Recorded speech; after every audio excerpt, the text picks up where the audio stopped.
ప్రతిరోజు రాత్రి నువ్వు పడుకుంటున్నావు, ప్రార్థన చేసుకోకుండా పడుకుంటున్నావు కొన్నిసార్లు కదా, అబద్ధాలు చెప్పకుండా ప్రార్థన చేసుకోకుండా పడుకుంటున్నావు, కానీ పొద్దునకు బతికే ఉన్నావు. ప్రార్థన చేసుకోకుండా చచ్చిపోవాలిగా.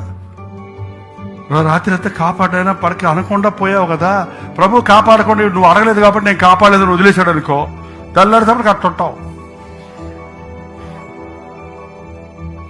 చాలా మంది నిద్రలోనే పోతున్నారండి.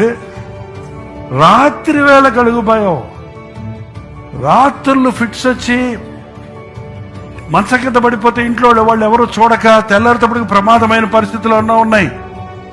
అసలు మనం ఊహించుకోవట్లేదండి, మనం గ్రహించుకోవట్లేదు. మనం ఇతరుల కంటే ఆరోగ్యంగా ఉన్నాం అనుకుంటున్నాం, బలంగా ఉన్నాం అనుకుంటున్నాం, కానీ ఆయన కన్ను ఆయన కాపాడుతున్నాడు. నువ్వు ఆయన ఎరిగిన దానివి, ఎరిగిన వాడివి.